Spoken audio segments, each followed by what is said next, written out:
Welcome to Shield of the Republic, a podcast sponsored by the Bulwark and the Miller Center of Public Affairs at the University of Virginia, and dedicated to the proposition articulated by Walter Lippmann during World War II that a strong and balanced foreign policy is the shield of our democratic republic. I'm Eric Edelman, counselor at the Center for Strategic and Budgetary Assessments, a Bulwark contributor, and a non-resident fellow at the Miller Center at the University of Virginia. And I am flying solo today because my partner in this enterprise, Eliot Cohen, the Osgood Professor of Strategy at Johns Hopkins School of Advanced International Studies, is actually on a staff ride in Europe. But I'm joined by a very special guest today, a former colleague in government, Paul Miller, who is a professor of the practice of international affairs and co-chair for global politics and security at Georgetown University, who's got degrees from Georgetown and Harvard, was a director for Afghanistan at the National Security Council in the Bush 43 administration, an analyst at the Central Intelligence Agency, and a military intelligence officer in the U.S. Army, and the author of several books, including one favorite of mine, American Power and Liberal Order, and most recently, The Religion of American Greatness, What's Wrong with Christian Nationalism. Paul, welcome to the show.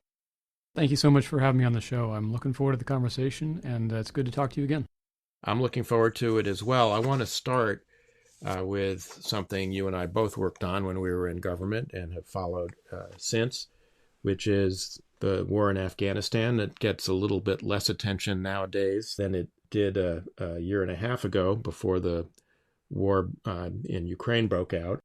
But in the last month, the Special Inspector General for Afghanistan Reconstruction, John Sopko, has published a report, very important report, I think, on the collapse of the Afghan security forces.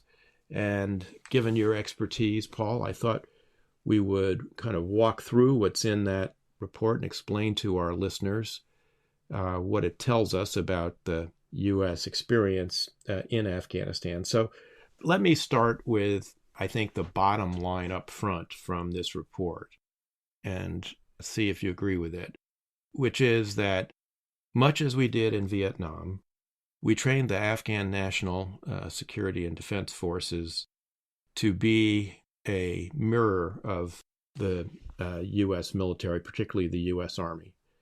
And so we trained them to fight the way we fight, with exquisite intelligence, surveillance, and reconnaissance, with combat air support from the Air Force when the going got tough, with contract support for maintaining a fleet of both rotary and fixed-wing aircraft, as well as vehicles to move forces around. And when, as a result of the Doha Agreement reached by the Trump administration and then executed by the Biden administration, we pulled all of that out, suddenly the Afghan National Security Forces were, A, unable to fight the way we trained them and taught them to, and B, deeply demoralized by U.S. actions, which led them essentially to collapse in the face of Taliban offensive. Does that ring true to you? Yeah, that's about right. That's what the report says, and it's not terribly new or surprising. As you know, as observers like you and I knew well before 2021, this was likely to happen if the United States made the decision to withdraw. Some folks place more blame on the decision to train the kind of Afghan army that we trained in the first place. That to me is a bit more of an academic discussion. When you're looking at the situation in 2020 and 2021, and you want to preserve American interests intact, it's easy to recognize that the Afghan army had been fighting for 10 years with our support, with our air support, our intelligence, logistics, medevac, with resupply, with everything. But they were fighting, and they had been fighting and holding the line for 10 years. 66,000 Afghan soldiers killed in action over 10 years. And when we pulled our support, they made a very rational decision that they could not win the coming battle. And every Afghan soldier had to choose whether they were going to essentially go on a kamikaze mission and try to carry on a fruitless fight, or go home and be with their families and accept the Taliban takeover. And I don't begrudge the individual Afghan soldiers the choice to go and be with their families and live, choose life. So that's what happened. It was very predictable. It was predicted, and it is what happened. SIGAR has now put it down on paper. It just says, we were right when we predicted this would happen. So nothing terribly surprising there, but it is what we thought it was. Yeah, and it wasn't just people like you and me who had been following this closely. It was a lot of other people as well. Congress chartered an Afghan study group that was co-chaired by General Joe Dunford, the former chairman of the Joint Chiefs of Staff and former commander in Afghanistan, commanding general, and Nancy Lindbergh, the former president of the U.S. Institute of Peace and now president of the San Francisco Bay Area World Affairs Council. And that report suggested that you could have this kind of collapse if the United States pulled its forces out. So the Biden administration, of course, was forewarned of this as a result, not just by people like you and me, but others. Yet they decided that they were going to go ahead and carry out policy that was actually initiated by the Trump administration. So just to show that on Shield of the Republic, we are equal opportunity abusers and perfectly happy to be bipartisan in our condemnation of policies we don't agree with. I mean, how much stock do you put in the Biden administration argument that they really were stuck with the Doha deal that the Trump administration had struck with the Taliban, signed by Secretary of State Mike Pompeo in February of 2020? How much were they stuck with that, and how much opportunity did they have to modify or walk away from that agreement? So it's absolutely true that the Biden administration was dealt a bad hand, and it's also true that they played it badly. When they took office, there was 19 years of mistakes behind them. Some of them, by the way, made and championed by Joe Biden when he was vice president for Barack Obama. But there was 19 years of mistakes behind them, and it was very difficult to see a way forward. And they did the worst possible thing in that situation. Instead of staying to try to fix some of the mistakes, they just very abruptly left. Joe Biden comes into office promising to undo Trump's legacy. And I cheer on quite a lot of that. And yet the one thing that he kept from Trump's presidency was the Doha Agreement with the Taliban. I just find that baffling. I think it was very clear from the get-go that the Doha Agreement was not a path forward to secure American interests. It was just papering over an American exit. Now, Trump administration officials disagree with that. They have their own claims. They say that Doha was sustainable and all that. And you and I can talk about the merits of Doha, but I think that it was pretty flawed. So it's confusing to me why that was the one thing of Trump's legacy that the Biden administration chose to keep intact and to execute with about a 4-month delay. I think it was easy for them. They could have chosen otherwise. They were not bound by Doha. No one believed the Taliban was abiding by the terms of Doha. Even the United Nations put out a report saying that the Taliban continues to cooperate with al-Qaeda, and that was in the summer of 2020, I believe. So when you have that continuing cooperation with international terrorism, pretty easy to repudiate the agreement and say, Taliban aren't living up to the deal, neither are we, we're staying, and we're going to keep on the fight. I do want to talk a little bit about the Doha Agreement and dig into it with you. First, there is the issue of whether or not the Taliban were abiding by their undertakings.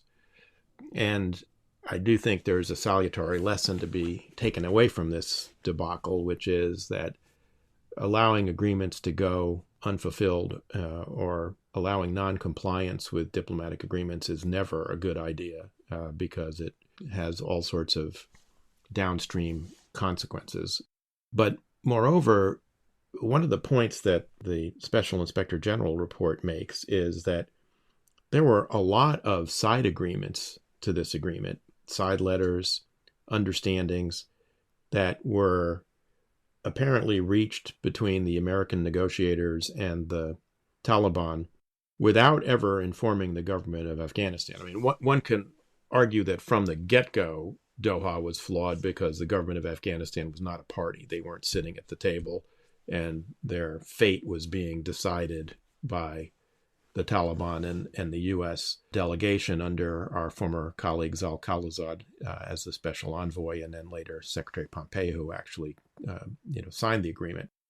to me, this is sort of the real, stunning diplomatic malpractice of all this is that bad enough that the, Afghan government wasn't there, but to compound it by apparently never sharing with them the actual terms that had been agreed, the actual undertakings that the Taliban had reached, seems to me really kind of stunning.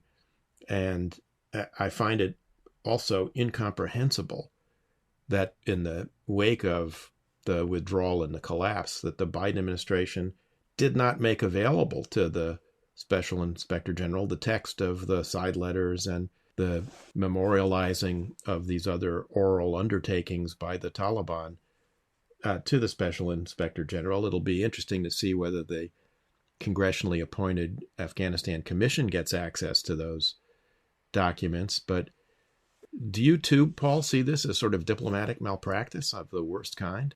As you know, I'm writing a book about the war in Afghanistan, and I've interviewed a lot of policymakers, including yourself. And in my conversations with former Trump administration officials, there's a narrative that has emerged, and I'll try to do justice to it and tell you what the Trump administration says about Doha. I don't agree with it. I think it's wrong. But let's give the narrative its due, and then I'll kind of explain where I think it's not right. There was actually an ongoing conversation within the Trump administration about what the goal actually was in Afghanistan. What were they trying to accomplish with Doha? And they even disagree on what Doha actually said, what it meant. Here's the best possible defense of it. Right? They would say that the Doha Agreement did not obligate the United States to completely, fully withdraw all troops, and that the United States was able to keep behind a counterterrorism force and an embassy protection force that allowed us to maintain our interests, and that it was the later Biden team that then pulled the plug entirely. They will also say that the Taliban was eager to partner with the United States in counterterrorism, which is, I think, true against ISIS-K. And since that was the case, the Taliban actually seemed to be a better partner than the Afghan government, because the Afghan government was corrupt and incompetent. Right? So that's what the Trump administration officials will say about Doha. Now, I think that's a little disingenuous. The text of the Doha Agreement does say complete withdrawal. It does say that. And whether or not there was this wink and nod understanding that complete withdrawal allows for a stay-behind force of 2,500 troops for counterterrorism, the text just doesn't say that, and it's super easy for the Taliban to say, look, you can't keep any troops here. And by the way, it was easy for the Biden administration to say that, to point to the text and say, look, we're just following the Doha Agreement.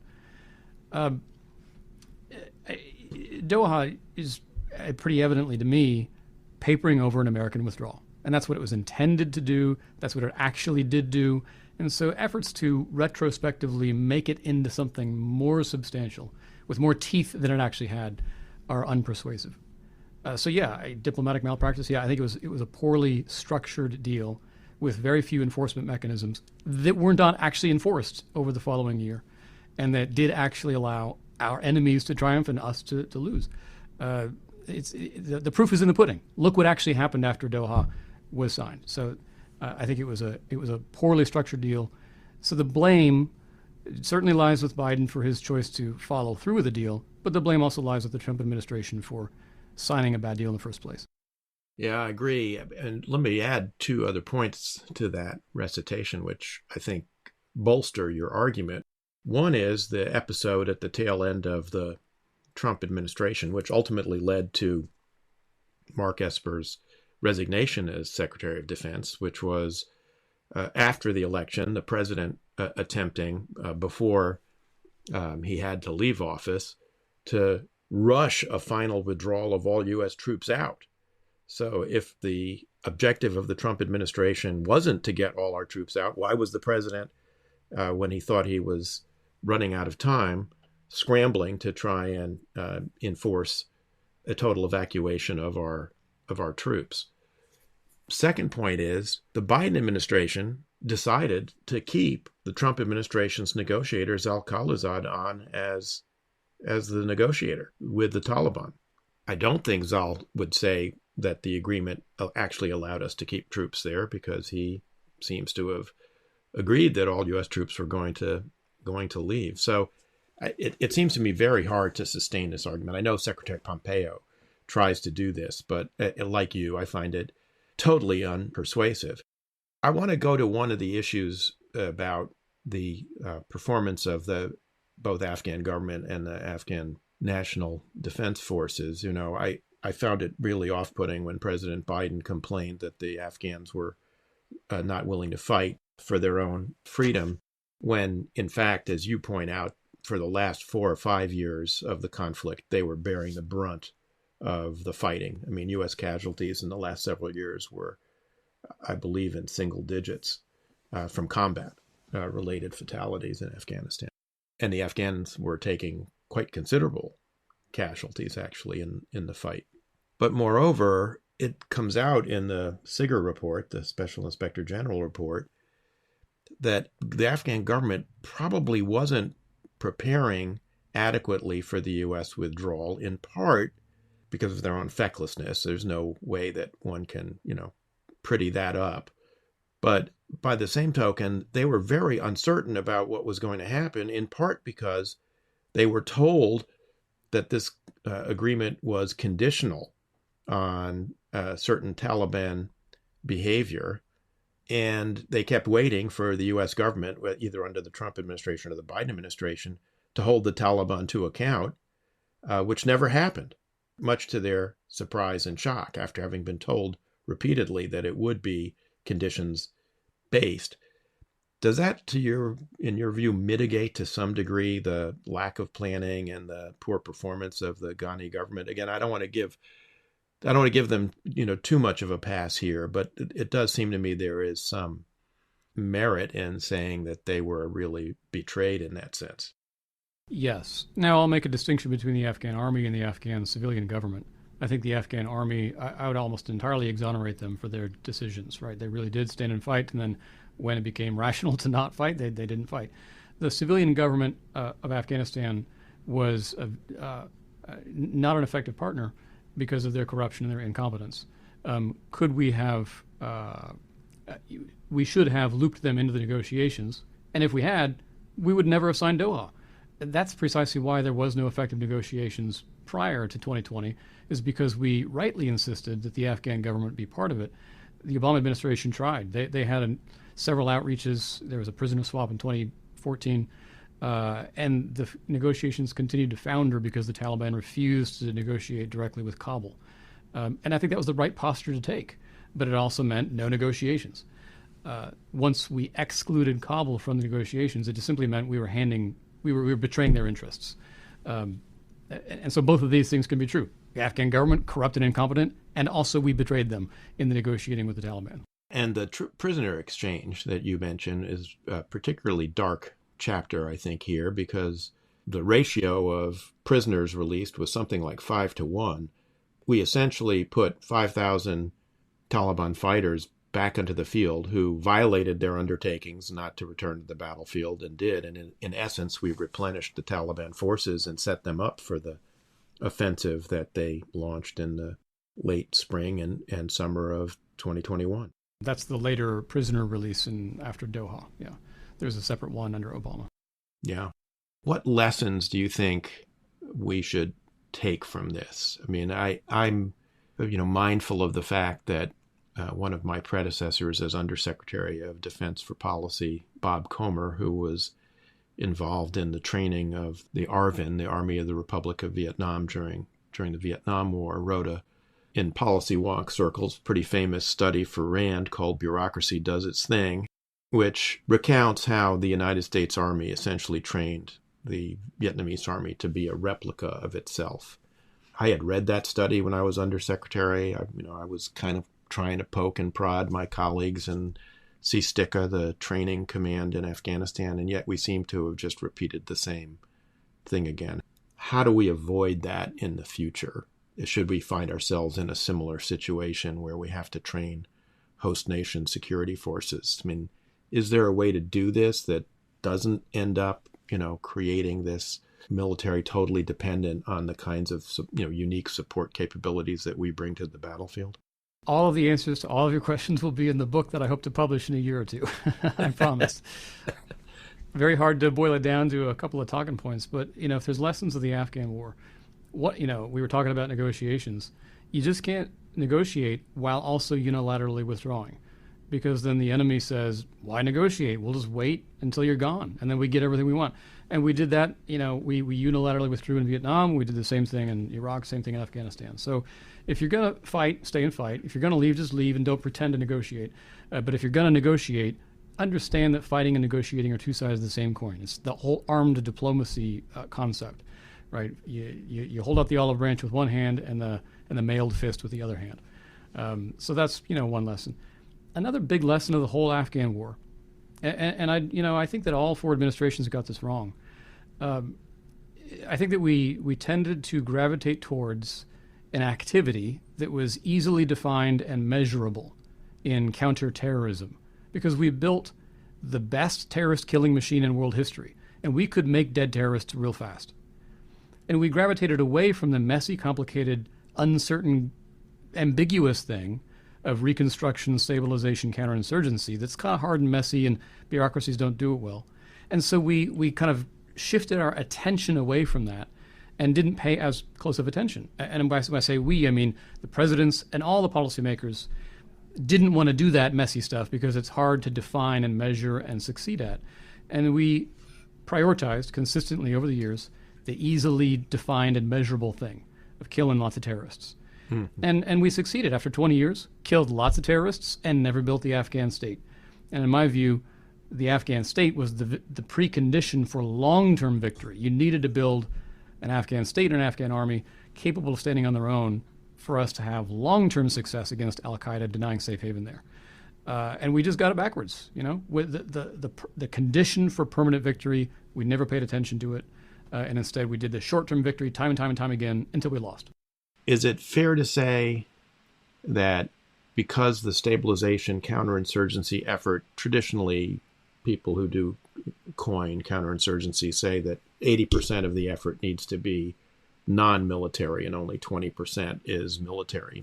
20% provides security for the public, but 80% provide governance and services to them as well, and that we never got the balance right. And part of the reason we didn't get the balance right, tell me if you agree or disagree, Paul, is that our government is not, I mean the whole government now, not just the executive branch, but the legislative branch as well, is not optimized to provide resources that way.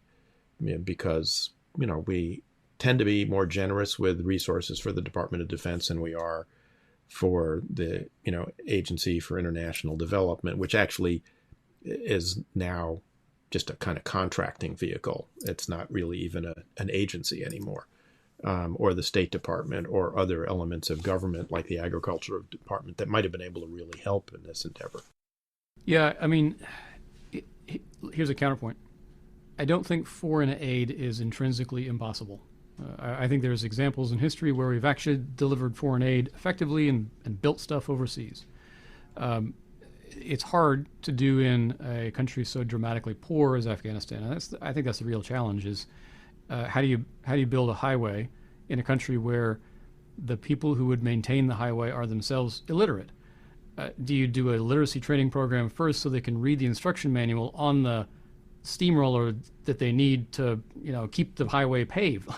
There's prior problems. This is so difficult to even begin such programs when the challenges are so formidable, and that's why I think you need a lot of local ownership and a lot of local initiative and locally designed projects. That's where I would go with this conversation. I'd say, how can we rejigger our foreign aid so that locals on the ground are in charge of what the programs look like? It's a small example in Afghanistan, thing called the National Solidarity Program, that it was up and running in 2005 to 11 or something, where local village councils said, hey, give us a block grant of $50,000. It's a drop in the bucket for us. And we're going to build a well, or we're going to, flatten the road with crushed gravel or something, or we're going to pick up the garbage. And those programs were among the most effective in getting something done, employing young men, and spurring a little bit of economic life in the villages. That's the kind of thing I'm talking about. And it's not it's not a $10 billion project, but those kinds of things might actually hold out promise for success in this kind of context. Yeah, I know. When I would speak publicly about Afghanistan, I would try and convey to audiences in the U.S. the scale of the challenge we were facing, because I think people don't really appreciate it. When you told them that the per capita income in Afghanistan was about one-fifth the per capita income of Haiti when we Yeah. started, I think it gives people some, sense of the scale of the challenge. So I guess my question is, final question on Afghanistan before we turn to your terrific new book. Was this mission impossible? I mean, was the scale of this thing just so out of, reach of the Americans, beyond our ability to control a lot of the variables? We had a, safe haven, building in a country that was nominally our ally in this struggle, but was clearly undermining our objectives by housing the Taliban and allowing them to continue to operate out of their territory. And in that sense,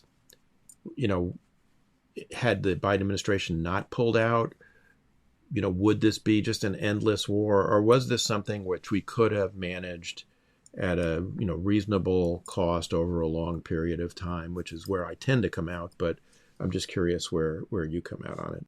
Well, the posture we had achieved by 2015 or 16 or 17 wasn't ideal, but I think it was defensible and sustainable. It wasn't great. It was a pretty suboptimal strategy, but at least it kept the lid on, kept Kabul standing, and kept the Taliban and Al-Qaeda on the back foot. And that's good enough for my money. Here's a different scenario, though. And here's what I'd hope to see the next time around we have to do something like this. You start earlier, but you go slower and lower and longer. What I mean is, we didn't invest a lot in state building in 2002 and 2003, even in 2004. And because we missed that golden window, that's why things trended poorly starting in 2005, 6. So if you imagine for a minute that we actually started a lot of our big aid programs earlier, you don't have to have a $10 billion program. You could have a $100 million program, but you start it early, you get that seed money in, and you sustain it at a low level, but you sustain it for a long time. You build relationships, and over the course of 2 decades, you might actually see some real fruit.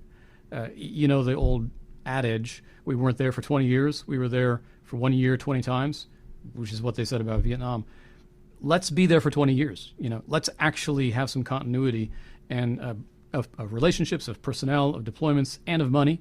And that's the kind of thing that can make a difference. That would be my recommendation to the next president who has to intervene and do something messy like this. And it'll happen. It'll happen in North Korea. Yeah. It'll happen. It might be Ukraine, honestly. Post-war Ukraine, there will need to be a post-conflict reconstruction effort. Right. And it'll be led by the Ukrainians, but we're going to pay a lot of money for that, as we should. So let's keep these lessons in mind. Earlier, lower, slower, longer. Yeah, we, did a lot to facilitate an election that, got Karzai elected in 2004, but we didn't do much really to allow him to extend his authority outside the city limits of Kabul. Well, thank you for that. I want to turn to your book, The Religion of American Greatness, What's Wrong with Christian Nationalism? And as I read this book, which is really terrific, I could see that this was a very personal book for you. So tell our listeners how you came to write this book. Yeah, and I'll try to, there is actually a connection. We were talking about international affairs and an intervention in Afghanistan. Foreign affairs, you can't really have an idea of foreign policy unless you have an idea of America's role in the world, which rests on a prior question. What is American identity? Who are we as a country? What do we stand for? And that's what this book about Christian nationalism is about. It's about American identity and specifically America's relationship to Christianity. Right? There's obviously a strong historical connection there. Even today, a supermajority of Americans profess Christianity, and we all know there's a strong influence. But what does that actually mean for American identity? Do we have to be a Christian nation to remain truly American? And as I share in the first chapter of the book, I'm a Christian, I'm an American, I'm a patriot. There's lots of Americans just like me who say yes, who say we've got to remain American, we've got to remain Christian, predominantly sort of Anglo-Protestant cultural heritage, if we're going to keep our freedom and keep our identity and our sense of ourselves. I actually think the answer is no. I would disagree with that. And that's what the whole book is about. Christian nationalism is this idea that we not only are and have been a Christian nation, but we must remain, and our government has to make it a point of public policy to maintain a Christian identity for America. And I just think that's a mistake. It's a fool's errand, and it leads to all kinds of problems. And it's also not the vision of America that I think will inspire the world. I think what it means to be an American is about liberty and equality in the Constitution, the Declaration, all that stuff. And that's universal. That is truly universal across lines of time and culture and religion. And that's what we can hold up as an exemplar to the world. Yeah, I want to pull on that thread if I could. I mean, you talk in the book about Christian nationalism as a kind of form of cultural particularism, as opposed to Christianity as a form of theological universalism. And it does strike me that there is, that therein lies the connection, between what you're writing about with regard to American identity and our larger, role in the world. Do we stand as a nation for a set of ideals that transcend culture and language and borders and boundaries, et cetera? Could you talk a little bit about that? Because you also characterize yourself, I think, and I feel the same way, not as a nationalist, but as a patriot. And I think those are two really distinct things. But talk a little bit about the sort of the way that national particularism focused on certain traits actually undermines both the nation's unity, but also its ability to project a role in the world. Yeah. So if you ask the question, what does it mean to be an American? A nationalist from any country is going to answer by talking about their particular culture, right? To be an American nationalist means to, as Rich Lowry said in his book, to preserve the cultural nation, right? There are certain features of our culture that are unique to us, and we got to keep them that way. Otherwise, we're no longer ourselves, right? And so the essence of French culture is the meaning of French identity in the French nation, and the French government, needs to subsidize and even mandate those things in order for France to remain France, right? So a nationalist talks about culture, and I think the distinction is you and I would talk about creed rather than culture. We talk about the ideals, right? To us, what it means to be an American is to uphold the values, the ideals, the universal ideas of liberty and equality, which we believe are indeed universal. And I can recognize ways in which the creed came from the culture, which, again, the nationalists emphasize quite a lot, that perhaps it's historically indisputable that open societies originated in Western Europe. And so there's a tie there. And the nationalists insist that tie is indissoluble, and the creed and culture go together forever, and you can never separate them. I just look around the world, and I see other examples of open societies outside of Western Europe and North America, places like Japan and India, and places like Namibia, and about half of Africa and a good swath of Asia, and most of the South Pacific are open societies today, and they don't have a European or a Christian cultural heritage. So I think it's obvious that democracy or liberalism or human rights can be separated from their originating context in Christian Europe. And if that's true, we should champion those universal values. And that means also at home, we can be a bit more relaxed about cultural change. We are less Christian. We are less European than we've ever been. I don't think that means we're less American. I think that means so long as we hold to the ideals of the Constitution, the Declaration, that we're as American as we ever have been, and we're successfully adapting to cultural change. And that's a good thing. Yeah, you talk a little bit in the book about a political scientist who I think both of us hold in high regard, the late Samuel Huntington, whose final book, really, Who Are We?, written about 20 years ago, talked about the United States as a creedal nation coming out of this culture, Anglo-Protestant culture, and raising concerns that continued immigration, particularly Hispanic immigration from the hemisphere, would fundamentally change the character of the nation. what struck me at the time, and what continues to strike me, and you kind of address Huntington in your book, is that in fact, if you look at Hispanics, I mean, they're increasingly, many of them are leaving the Catholic Church and becoming evangelical Protestants. I mean, that's a very major change. And the Catholic Church itself, over time, which people believed in the 19th century was going to undermine the character of our Anglo-Protestant country, as Irish and Italians and others from Central Europe who were Roman Catholic entered the country. That hasn't, I mean, the Catholic Church itself became very Americanized and adapted to the creed. So do you want to talk a little bit about your critique of Huntington? Because I found it very compelling.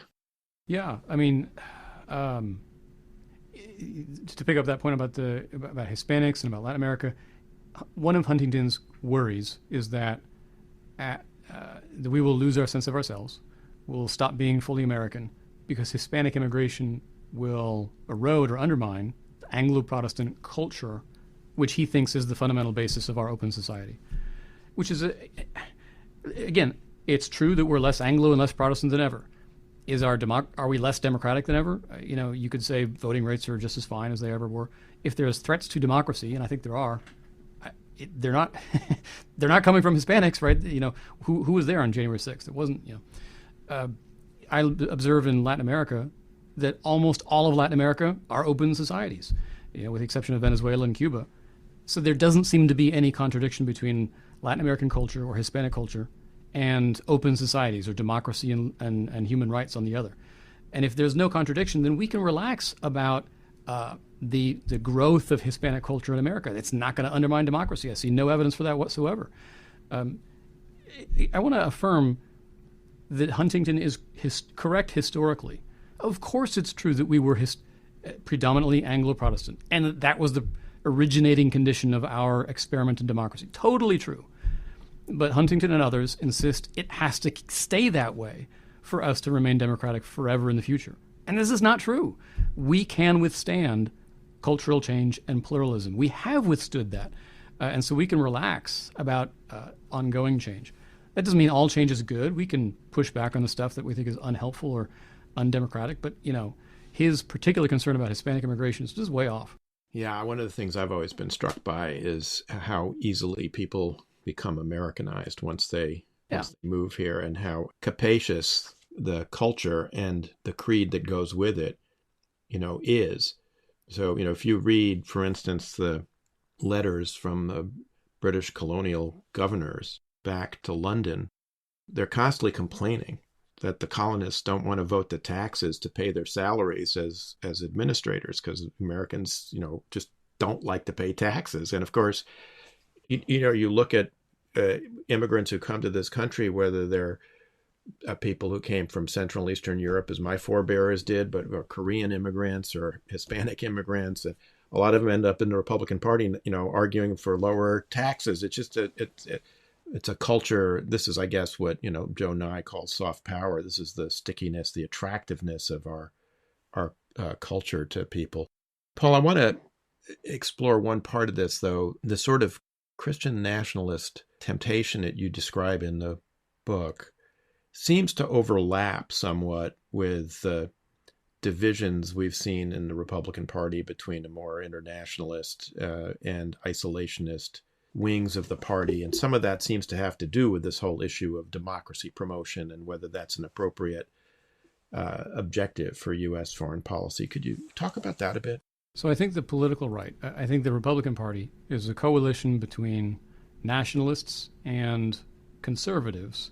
And when I say the word conservative, I mean in the sort of pre-2016 sense. It's almost libertarian in sensibility. And I just accept that that's the shape of the political right. It's that coalition. Now, within that coalition, I'm definitely a conservative, wrote a whole book denouncing nationalism, but I recognize kind of that's the shape of the political right these days. We differ sharply on foreign policy and on the purpose and size of government, of course. A nationalist, Donald Trump was very clear that he didn't see a point to promoting democracy. He thought it was intrinsically impossible because to him, democracy is inextricably tied with our unique culture, and why bother trying to export it and all that. And I think he's wrong about that. I think the last 250 years of the growth of democracy disprove that. More to the point, I think democracy abroad is directly beneficial for American national security interests. I want to make a selfish argument for this, right? When other nations share our values, they won't be threats to us, and they will likely be trading partners for us. They can make us rich and safe. The growth of our ideals, it's kind of like an outer perimeter of our own security, right? We've got our inner perimeter of our physical land boundaries and a wall, which, and all that. But our outer perimeter are friendly countries that share our values. So the more we live in a world that reflects our values, the safer we are. And I love to push that fence as far out as possible, which is why NATO expansion was a great idea, which is why the growth of democracy in Africa, Latin America, Asia is a great idea. Of course, we're not going to roll in with tanks and force democracy. We've never done that except in Japan, and it kind of worked, right? We've never really forced democracy in others. But when we can encourage it, when we can put our thumb on the scale and say, look, yeah, we're on this side, if we can encourage the protesters in Iran, if we can encourage the protesters in Hong Kong, if we can say, yes, we ally with it, we agree with them, it's only to our benefit to see those ideals championed in every corner of the world. I want to talk a little bit about history and heritage. I very much agree with what you just said about democracy. But by the way, the founders, who get a lot of attention from Christian nationalists, were very clear that the experiment in Republican government that they were launching was not going to be able to survive forever in a world that was hostile to democracy. And the founder of the modern Republican Party, Abraham Lincoln, believed that in spades. And so it's what you say is very, I think, deeply rooted in our history. But because history has become such a battleground now, and I should say to listeners that, Paul, you advertise in your book the fact that you are at some point going to write yet another book in which you take on the progressive woke left. And I Indeed, look forward. Yeah. I look forward to reading that too after you get done with the Afghanistan book. But because history has now become such a battleground, how should we think about history versus heritage? You write in the book that we need to be reverent about the seeds of our system that were planted by the founders, but we can't just put our history into a sort of glass case and just venerate it. It has to be looked at in a critical light as well. How do you square the circle? I mean, because on the one hand, I find myself irritated by people who want to argue that the history of the United States is just the history of a series of problems, the problem of race, the problem of class, etc. The history of the United States is full of episodes that are dark and that deserve to be examined. But overall, it's a history of a country where liberty is unfolding and evolving over time. And there seems to be a lack of balance in all this. How do you strike a balance, in these history wars? Yeah, and this great question. And this is a really, and balance is the right answer, right? I find sometimes, to be a bit cliched here, on the right, you find a very triumphalist vision of history where we can do no wrong. And on the left, you find the opposite. You find a defeatist vision of history where we can do no right, where America is just a long litany of sins. I think it's important for us to have some, first of all, knowledge of history. I'm just shocked at how historically illiterate most Americans are, and even and cultivate some gratitude. Some gratitude and reverence is even not too strong a word for the achievements of the past. All right, C.S. Lewis has this thing about how you need to recognize that we've done great things in the past, and that we want to continue doing them together in the future, and that's kind of what makes a country. I think he's right about that. So it's good. So patriotism is good. So it's good for us to cultivate gratitude for what came before, warts and all, flaws and hypocrisies and all. There's good things that this country has done and stood for in the past, and we need to teach them, honor them, venerate them, and hold them up as examples and inspiration. But not be captive by them, because they were also a bunch of racists who compromised with slavery and segregation. So let's not be captive to them entirely, and let's be free to do better. The ultimate respect you can pay to the past is to do better than the past. And I think that's the attitude you need to take, is have that gratitude and use that inspiration to do one better in your day, in your generation. And so I would invite, all Americans to do that. Understand American history, read American history, appreciate, be grateful for it, and then ask, what's our fight today? And how can we overcome today? Yeah, I want to pull a little bit on one thread there. I mean, as a former Army officer, there's a commission now that's been created to rename a number of American Army bases that were named after Confederate officers. And there's a lot of pushback about that, obviously, because some, storied names like Fort Bragg, will be retired and replaced as the result of this. I have to say that, although I am conservative and I believe in honoring our past, I've always found it odd that, we have had this cult of insurrectionists essentially embedded in our public spaces. And it seems to me perfectly appropriate to take down Confederate statues, which, by the way, were erected in the late 19th century as a pertinence of the effort to essentially disenfranchise African Americans who had been liberated from slavery by the Civil War and given the vote. So this was these statues were not innocent, memorials to our history. They were part of a fairly vicious ideology that was racist. And I just don't think there's anyone who knows anything about the history of the 19th century South, I think understands that. And I completely agree. And I think this is a great example that shows precisely the boundaries of how and when and where to respect and honor and appreciate the past. Look, we want to appreciate and cultivate the best of our past. So put up a statue to George Washington, but not Robert E. Lee, not Jefferson Davis, right? What does Jefferson Davis stand for that we want to honor today? Nothing. Guy was a traitor, and he's responsible for the death of hundreds of thousands of Americans. He should get no statues here. Of course, keep him in the history books. Where do Confederate symbols belong? The history books and the cemeteries and the battlefields, and that's it, right? They don't belong in public squares. And you don't need to name roads and schools after them. I actually live in an area in Virginia that used to be named for Robert E. Lee, and they just recently changed it. I think that's a good thing. There were people who advocated a couple of years back, tear down all the statues to Davis and Lee, and also tear down the statues to Washington and Jefferson because they were racists and slave owners. No, they were flawed men who made horrible moral compromises, whose I'd say net contribution to the nation was positive. I'm talking about Washington now and Jefferson, because they created a system that we have inherited and built upon and improved. Jefferson Davis, Robert E. Lee didn't build anything. We didn't inherit it, and we rejected it and overthrew it and defeated it. But Jefferson and Washington and the others built something positive. And the ultimate tribute here is that the ideals they left us are the very ideals that we sort of condemn them with. And that's, we should recognize the achievement that they made in leaving behind those principles. And so they are worth respecting and having statues to. Not the Confederates, but for the American founders, yes.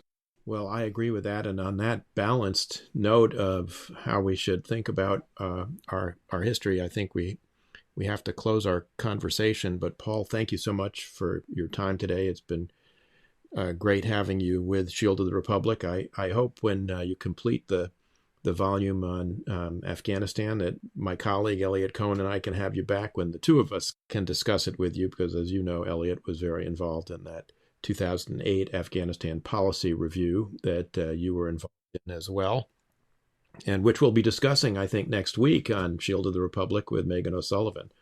And we'll be grading some of your homework in the terms of the transition memo you wrote for the 2008 Bush-Obama transition. But for today, I think we'll have to bring this to a close. Thank you so much for being with us. Eric, thanks so much for the conversation. I enjoyed it. I loved the wide-ranging nature of it. I look forward to next week's discussion with Megan. I'll be a keen listener, and I certainly enjoyed the chance to co-author with her the chapter in in Handoff. It's a great book that Steve Hadley put together. I was honored to be part of it, and glad you'll be talking to Megan about it. We're looking forward to that too. Well, that's it for this episode of Shield of the Republic. If you enjoyed the show, please leave us a review on Apple or Spotify or wherever you get your podcasts from. Drop us a line at shieldoftherepublic@gmail.com. We also want to thank our longtime producer, Shay Katiri, who's moved on to other projects, but did invaluable service for Eliot and me as we got this show up and running.